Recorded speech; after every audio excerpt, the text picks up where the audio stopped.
80% سے زیادہ اس کو بڑھا دیا گیا، یعنی تقریباً 20% اس کے اندر مقدار بڑھائی گئی ہے۔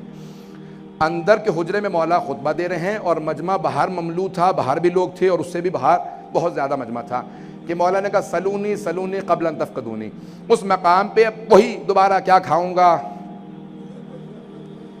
کوئی یہ پوچھتا یہ کہاں مرے گا، کہ جو امیر المؤمنین کا امتحان لے اس سے زیادہ کوئی اور زندگی میں ذلت و خواری کا شکار نہیں ہوگا، کہ مولا کا امتحان لینے کے لیے آ رہے ہیں۔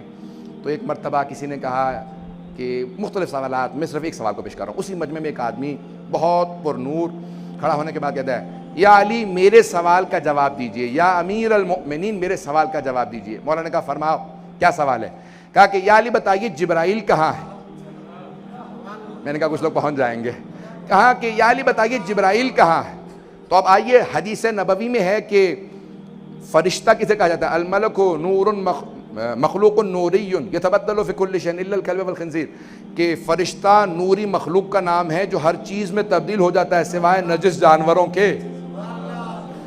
والجن مخلوق ناری، اور جن ناری مخلوق ہے وہ بھی کسی بھی چیز میں تبدیل ہو جاتا ہے، حتی الکلب والخنزیر، حتیٰ کہ نجس جانوروں میں بھی تبدیل ہو جاتا ہے، لیکن وہ نوری ہے یہ ناری ہے، وہ نور سے بنا ہے یہ آگ سے بنا ہے۔ فرشتہ نور سے بنا ہے، جن آگ سے بنا ہے۔ ابلیس جنوں میں سے تھا، کانا من الجن، قرآن کی آیت ہے۔ فرشتے لے گئے تھے عبادت دے کے، فرشتہ نہیں تھا، اگر بات پہنچ رہی ہو۔ وہ فرشتوں میں سے نہیں تھا، کانا من الجن، قرآن کی آیت ہے کہ وہ جنوں میں سے تھا۔ تو اب عزیزان گرامی، ایک مرتبہ جناب امیر نے سوال سنا۔ امام اسے کہتے ہیں جو ہر چیز کی حقیقت کو درک کرتا ہو، حقیقت کو دیکھتا ہو، ریئلٹیز کو دیکھتا ہو۔ اب فرشتہ کسی بھی چیز میں تبدیل ہو سکتا ہے۔ میرے مولا نے ایک مرتبہ سارے سامنے دیکھا، سارے انسانوں کو دیکھا، جہاں تک امامت کی نگاہیں جاتی تھی وہاں تک سارے انسانوں کو دیکھا، اور دیکھنے کے بعد پھر دائیں طرف دیکھا، سارے جنگلات کو دیکھا، پھر بائیں طرف دیکھا، سارے سمندروں کو دیکھا، سمندروں کی گہرائیوں کو دیکھا، چرند کو دیکھا، پرند کو دیکھا، پھر آسمانوں پہ نگاہ کو دوڑایا، سارے آسمانوں کی بلندیوں کو دیکھا، پھر زمین میں دیکھا، پھر پیچھے دیکھا۔ جہات 6 ہیں، ڈائریکشن 6 ہیں، سامنے، پیچھے، دائیں بائیں، اوپر نیچے۔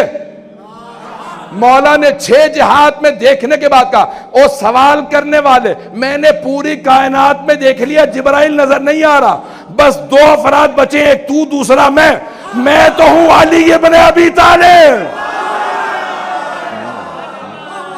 تو ہے جبرائیل۔ بس یہ کہنا تھا، جناب جبرائیل اڑے، مسجد کوفہ کی چھت میں شگاف کیا، اور ایک مرتبہ دوبارہ شگاف کو جوڑا اور چلے گئے۔ اب بہت سے لوگوں کو ایک اور سوال اٹھا، جیسے درد اٹھتا ہے سوال اٹھا، کہا یا علی یہ جناب جبرائیل کو کیا ضرورت تھی مسجد کوفہ کی چھت میں شگاف کرنے کی؟ جواب ملا تھا اٹھ کے چلے جاتے، جواب مل گیا تھا اٹھ کے چلے جاتے۔ تو جواب یہ آئے گا کہ جناب جبرائیل جانتے تھے کہ یہاں سوال کرنے والے پھر بھی شک کریں گے، نہ جانے پچھلے والوں کی طرح کسی پیسے دے کے بٹھا رکھا ہو۔ میں اس طرح سے اڑ کے بتاؤں گا کہ سوائے جبرائیل کے شگاف کے بعد کوئی نہیں جوڑ سکتا۔ کہا یہ میں نے ہی سوال کیا تھا۔ عزیزان گرامی، کائنات دم بخود ہے کہ ابو طالب کا بیٹا اولین و آخرین کے علم کا وارث ہے۔